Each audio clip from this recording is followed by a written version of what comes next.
A lot of the predictions we hear about the future involve a hot, crowded planet, one where we need some serious science to figure out how to feed everyone and control rising global temperatures. The UN's population forecast of almost 10 billion people by 2050 is widely quoted, and with it has come much conjecture about what such a world will look like. Where will all those people live? What kind of jobs will they have? What will they eat? But before we invest too much into preparing for an impending population boom, we should consider some factors that, though often overlooked, could have a massive impact on the world's population 20, 30, and even 80 years from now. A paper published this week in The Lancet explores the impact on population of factors like fertility, mortality, and migration, and details potential deviations from a heavily populated future Earth. On top of forecasting the populations of 195 countries, the study looked at age demographics and the impact it could have on national economies and the global power structure. Continued global population growth through the century is no longer the most likely trajectory for the world's population, said the Institute for Health Metrics and Evaluation, IHME, Director Dr. Christopher Murray, who led the research.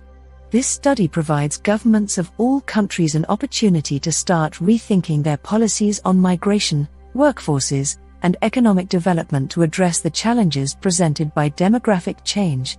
Here are some of the paper's key findings, and what they could mean for the future of our countries, economies, and planet. How many people will there be? The study predicts that the global population will peak at around 9.7 billion, but not until 2064. By the end of the century in 2100, that number will plummet by almost a billion people, to 8.8 billion. It's a pretty huge fluctuation in 35 years' time, especially barring events that would take out a big chunk of people at once, like world wars, natural disasters, or pandemics.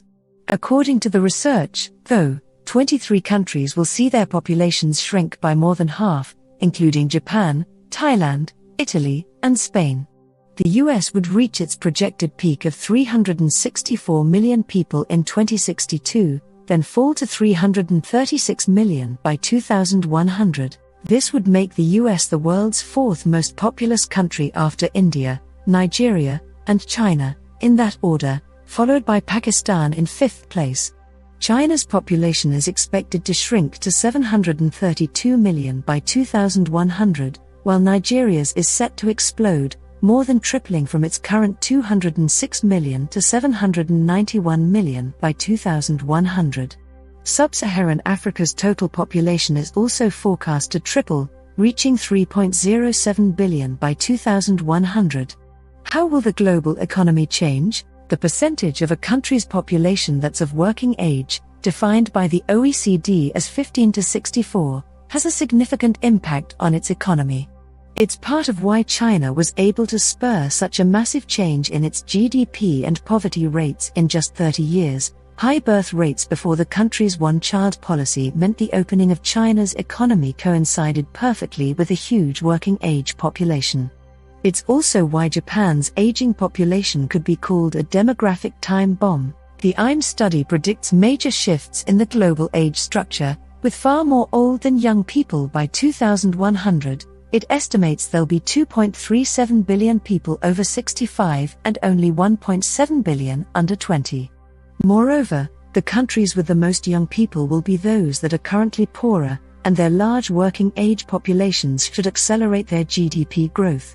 IHME Professor Stein Emil Volset, first author of the paper, said, "Our findings suggest that the decline in the numbers of working-age adults alone will reduce GDP growth rates that could result in major shifts in global economic power by the century's end."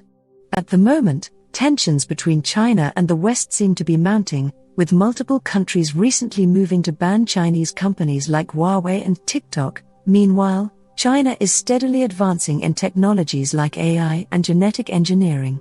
The US and China are, in a sense, vying for global dominance, and the international leadership vacuum left by the current US administration's foreign policy isn't helping.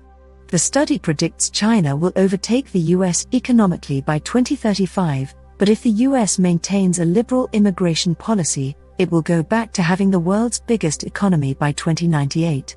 The emphasis on immigration as an economic bolster here is critical. Countries that promote liberal immigration, the paper says, are better able to maintain their population size and support economic growth, even in the face of declining fertility rates.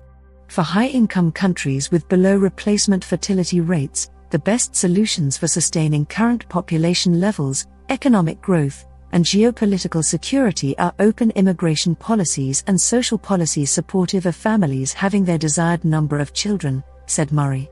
It's crucial, though, that countries put women's rights, education, and healthcare ahead of population growth. We already saw what happens when a government tries to force women to have as many children as possible, and it wasn't pretty. The fertility factor. According to the paper, the UN uses trends from the past to predict how fertility and mortality will evolve across countries in the future. But it leaves out one huge influencer, the fact that there's not only room for improvement, but improvement is likely. Though it may not seem like it right now, COVID-19 has thrown a big wrench in all kinds of statistics regarding both the present and the future. Human well-being has been on a steady upward trajectory for the past couple decades.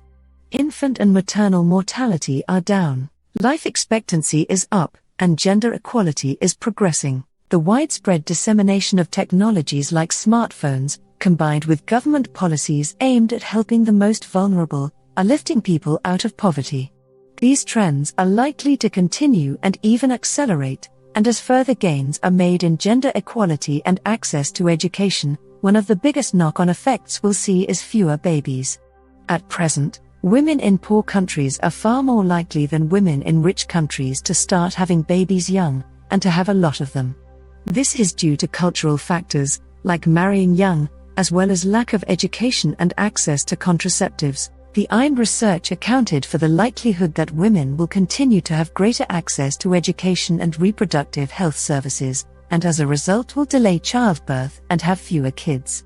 The difference between this study's projections and UN forecasts, then, come mainly from the associated decline in fertility rates. The team predicts that in sub-Saharan Africa there will be 702 million fewer people by 2100 than UN forecasts predict, and over 1 billion fewer in South and Southeast Asia.